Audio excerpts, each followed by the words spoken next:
Shalom Bapak Ibu Saudara sekalian, kita berjumpa kembali dalam acara Menerima hari ini.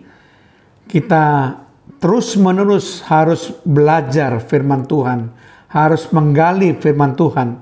Firman Tuhan katakan bahwa firman Tuhan selalu baru setiap pagi. Jadi kita harus mengisi setiap hari dengan firman Tuhan. Mari kita buka terlebih dahulu acara Menerima hari ini dengan doa.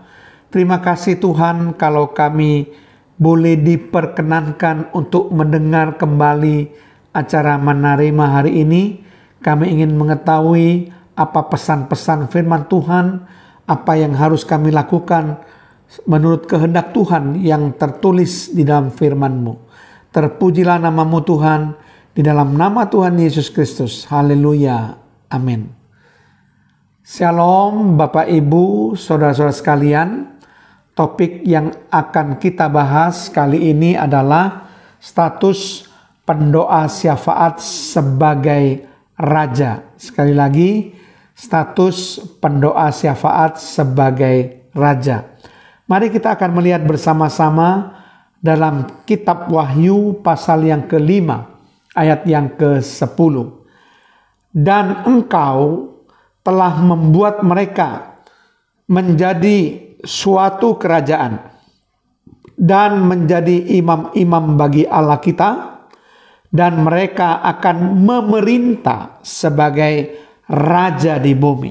Perhatikan, mereka akan memerintah sebagai raja di bumi. Nah, selain sebagai imam-imam bagi Allah, kita juga ditetapkan sebagai raja yang akan memerintah di bumi. Nah, tentu saja seorang pendoa syafaat yang dipanggil sebagai raja mempunyai otoritas dan kuasa. Karena seorang raja itu punya otoritas dan kuasa. Paling tidak saya akan memberikan contoh 5 otoritas dari seorang raja yang bisa digunakan oleh seorang pendoa syafaat. Yang pertama, memerintah dan mengusir setan keluar. Di dalam Injil Markus pasal yang ke-16 ayat yang ke-17. Tanda-tanda ini akan menyertai orang-orang yang percaya. Mereka akan mengusir setan-setan demi namaku. Mereka akan berbicara dalam bahasa-bahasa yang baru bagi mereka. Kemudian yang kedua, otoritas pendoa syafaat sebagai raja adalah mengikat dan melepaskan. Dalam Matius 18 ayat yang ke-18 dikatakan, Aku berkata kepadamu, sesungguhnya apa yang kamu ikat di dunia ini akan terikat di sorga. Dan apa yang kamu lepaskan di dunia ini akan terlepas di sorga. Kemudian otoritas pendoa syafaat sebagai raja yang ketiga adalah menginjak ular dan kalajengking. Lukas pasal 10 ayat yang ke-19. Sesungguhnya aku telah memberikan kuasa kepada kamu untuk menginjak ular dan kalajengking, dan kuasa untuk menahan kekuatan musuh, sehingga tidak ada yang dapat atau yang akan membahayakan kamu.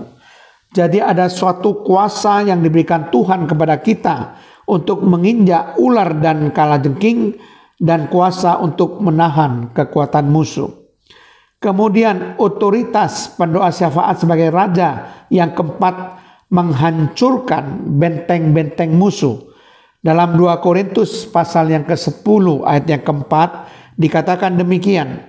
Karena senjata kami dalam perjuangan bukanlah senjata duniawi, melainkan senjata yang diperlengkapi dengan kuasa Allah yang sanggup untuk meruntuhkan benteng-benteng. Perhatikan, kita diberi kuasa Allah untuk meruntuhkan benteng-benteng.